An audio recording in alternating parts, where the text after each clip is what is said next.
Hi hello నమస్తే నేను మీ ప్రియాంక రాజకండ. నేను ఇవాళ చెప్పొచ్చే ముచ్చట ఏంది అంటే మెయిన్గా ఆడవాళ్ళకు, చదువుకున్న వాళ్ళకు, పెళ్ళైన వాళ్ళకి కానీ పెళ్లి కాని వాళ్ళకి కానీ, అండ్ మగవాళ్ళు కూడా మీ ఇంట్లో ఆడవాళ్ళు ఉంటే గుర్తుపెట్టుకోండి. చాలా మందికి ఈ విషయం తెలుసు కానీ పొరపాటు చేస్తున్నారు ఎక్కడో అక్కడ. సో తెలియని వాళ్ళ కోసం నేను ఈ వీడియో చేయాలనుకుంటున్నాను. బికాస్ నేను లైవ్లో చూశాను కాబట్టి అంటే నాకు పాపం అనిపించింది. బికాజ్ మనం 10th క్లాస్లో ఏ నేమ్ అయితే ఉంటుందో డేట్ ఆఫ్ బర్త్ కానీ డీటెయిల్స్ కానీ అదే మనకు లైఫ్ టైం ప్రతి సర్టిఫికేట్ మీద ప్రతి ఐడి కార్డ్ మీద ఉండాలి.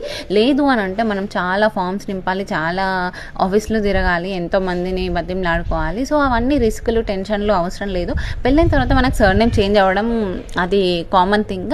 బట్ అది మనం చెప్పుకోండి అండ్ వాట్సాప్, ఇన్స్టాగ్రామ్లో మెన్షన్ చేసుకోండి. కానీ సర్టిఫికేట్స్లో మాత్రం ఎక్కడ మీరు ప్లేస్ చేయకండి. అత్తింటి వాళ్ళ గురించి చూపించుకోవడానికి, నేను వీళ్ళ ఫ్యామిలీ అని చెప్పుకోవడానికి ఆధార్ కార్డులలో అట్లాంటి వాటిలలో ఏముందిలే ఏం పనికొస్తుందిలే అని చెప్పేసి చాలా మంది చేయించుకుంటారు.